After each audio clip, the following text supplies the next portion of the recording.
Class में हम वचन पढ़ेंगे। तो वचन का डिफिनीशन है क्रिया के जिस रूप से एकत्व व अनेकत्व का बोध होता है उसे वचन कहते हैं, अर्थात शब्द के जिस रूप से उसके एक या अनेक होने का बोध होता है उसे वचन कहते हैं। हिंदी में वचन दो प्रकार के होते हैं, पहला है एक वचन और दूसरा में होता है बहुवचन। तो ये है क्या एक वचन, तो इसका डिफिनीशन हो जाएगा शब्द के जिस रूप से उसके एक वस्तु होने का बोध हो उसे एक वचन कहते हैं। जैसे इसका एग्जाम्पल है लड़का, मछली, नदी, मेज, कुर्सी आदि। फिर दूसरा में बहुवचन, तो बहुवचन का डिफिनीशन हो जाएगा शब्द के जिस रूप से दो या दो से दो संख्या अधिक होने का बोध हो उसे बहुवचन कहते हैं। जैसे इसका एग्जाम्पल है बहुवचन का मतलब हुआ बहुत। जैसे इसका एग्जाम्पल है लड़के, लड़के बहुत सारे हो गया। फिर मछलियाँ, नदियों में जो कुर्सियाँ आदि। फिर ये नोट में है, नोट में ध्यान दीजिए कुछ शब्द सदैव एक वचन होते हैं। जैसे इसका एग्जाम्पल है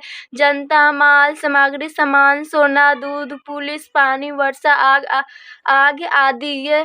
ये सब होते हैं सदैव एक वचन। फिर इस शब्द सदैव बहुवचन में होते हैं। जैसे इसका एग्जाम्पल है आंसू, हीरा। जैसे इसका एग्जाम्पल है आंसू, होश, बाल, हस्ताक्षर, लोग आदि। तीसरा में हो जाएगा कोई एक वचन वाले शब्द समूह वाचक शब्दों के साथ जुड़कर बहुवचन के रूप में प्रस्तुत होते हैं। जैसे इसका एग्जाम्पल है प्रिय, तो इसका हो जाएगा बहुवचन प्रिय। जन, तो इसका हो जाएगा जन समूह। स्त्री, तो 4 में है वह अनेक लोगों थे, तो इसका हो जाए एक या अनेक। तो एक का मतलब एक वचन और अनेक का मतलब बहुवचन।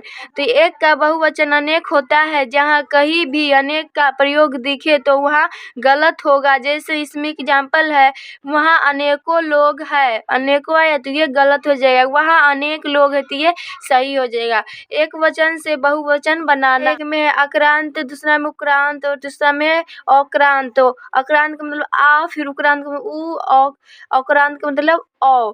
तो इसका एग्जाम्पल है राम, तो राम क्या हो जाएगा अक्रांत। रामू, तो ये हो जाएगा उक्रांत। ऋषि, तो ऋषि हो जाएगा इक्रांत। अंतिम में हम प्रत्यय जोड़कर बहुवचन बनाते हैं। जैसे इसका एक वचन और इधर है बहुवचन, तो महिला का हो जाएगा बहुवचन महिलाएं बहुत सारा। फिर कविता, तो कविता का हो जाएगा कविताएं। माता, तो इसका हो जाएगा बहुवचन माताएं। वधु, तो वधु का बहुवचन हो जाएगा वधुएं। फिर है कथा, कथा का बहुवचन हो जाएगा कथाएं। लेखिका है तो लेखिका का वचन हो जाएगा लेखिकाएं। फिर है गौ, तो गौ का हो जाएगा गौए बहुवचन। शाला, तो शाला का बहुवचन हो जाएगा शलाए। में कुछ आक्रांत शब्द में ए लगाकर बहुवचन बनाते हैं। जैसे इसका एग्जाम्पल है लड़का, तो ये हो जाएगा लड़के। ए आ रहा है। फिर रास्ता, तो हो जाएगा रास्ते बोलिएगा, तो ये अंतिम में ए पकड़ा रहा है। फिर कमरा, तो कमरा का हो जाएगा कमरे, इसमें प्रत्यय लगाना ए। फिर लौटा, तो लौटा का हो जाएगा लोटे। फिर लोटा, तो हो जाएगा लोटे। गधा, तो हो जाएगा इसका गधे। बच्चा, तो इसका हो जाएगा बच्चे। घोड़ा, तो हो जाएगा घोड़ा के घोड़े। फिर इसमें है कुछ आक्रांत शब्द में बहुवचन में प्रत्यय जोड़कर बनाते हैं। जैसे इसका एग्जाम्पल है पुस्तक और पुस्तकें, तो पुस्तक हो जाएगा बात और ये हो जाएगा पुस्तकें बातें।